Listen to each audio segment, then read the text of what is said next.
Dalam diskusi bisnis kemarin ada pertanyaan yang menjadi bahan perdebatan. Pertanyaan adalah selalu kunci awal diskusi ala kami. Kami menyebutnya dengan istilah Million Dollar Question, MDQ. Atau kalau diterjemahkan adalah sebuah pertanyaan yang kalau bisa dijawab nilainya jutaan dolar atau sangat berharga. Misalnya pertanyaan, bagaimana macetnya Jakarta jadi peluang bisnis? Jawabannya salah satunya sudah terpecahkan yaitu oleh Gojek. Sebagaimana macetnya Jakarta jadi peluang bisnis adalah Million Dollar Question. Bagi pebisnis, kemampuan bertanya adalah salah satu kunci dari terbukanya solusi. The power of question ini menunjukkan tinggi rendahnya ilmu dan pengalaman sang penanya. Kita tahu terkadang kita mendapatkan silly question, pertanyaan yang lucu dan mendasar sekali. Ya karena itulah pola pikirnya, bukan salah atau benar, namun dapat dipastikan orang tersebut memang benar-benar ingin bertanya, ingin tahu. Bagus kan? Kembali ke pertanyaan. Kekuatan pertanyaan yang tertinggi adalah MDQ,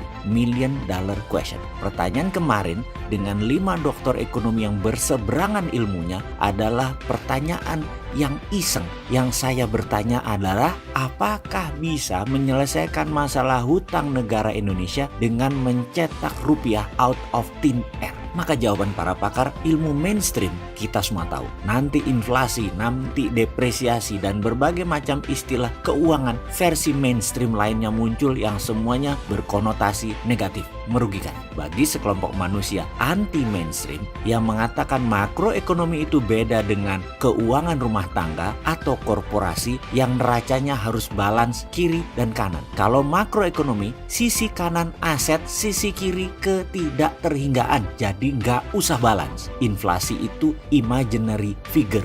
Uang bukan materi. Interest atau bunga adalah imaginary figure, bukan real, bukan kenyataan, hanya kesepakatan. Bisa dihilangkan. Jadi ketidakterhinggaan. Teori anti materi inilah yang menjadi perdebatan sengit kemarin.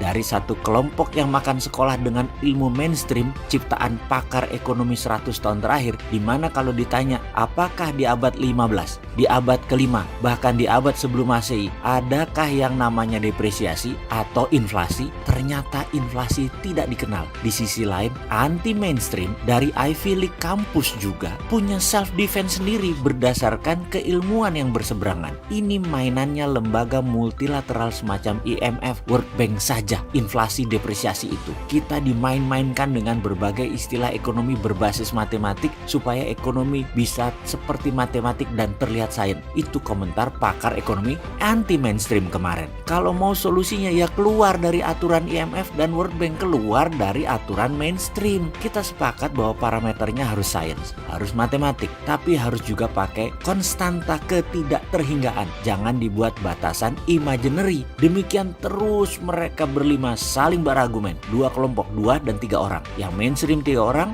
anti mainstream 2 orang. Itu kalimat diskusi perdebatan tingkat dewa yang tinggi bagi saya kemarin. Saya nggak sampai keilmuannya. Karena itu saya hanya diam dan mencatat seperti kebiasaan saya. Gini deh, kata salah satu penganut anti mainstream pendukung MMT. Kalau pendapatan kamu 1 juta, lalu membeli kopi harganya 5.000, pasti kamu anggap wajar. Ketika harga kopi naik 2 kali lipat jadi 10.000, apakah kopi itu mahal kalau pendapatan kamu jadi 5 juta? Kalau GDP Indonesia 1.000 triliun dengan harga rupiah 14.000 sedolar, apakah masalah kalau harga rupiah sedolar jadi 20.000 tapi GDP nasional jadi 5.000 triliun, di mana semua penduduk naik GDP-nya per kapitanya 5 kali lipat? Ini yang membuat kami semua terdiam, dan yang pro mainstream sedang cari ilmu lagi untuk mengcounternya. Pokoknya harus tidak boleh bisa memprint money itu, harus inflasi, harus seperti kata IMF, harus seperti kata guru di kampus. Pokoknya harus sesuai dengan ilmu sekolahan dulu. Kalau saya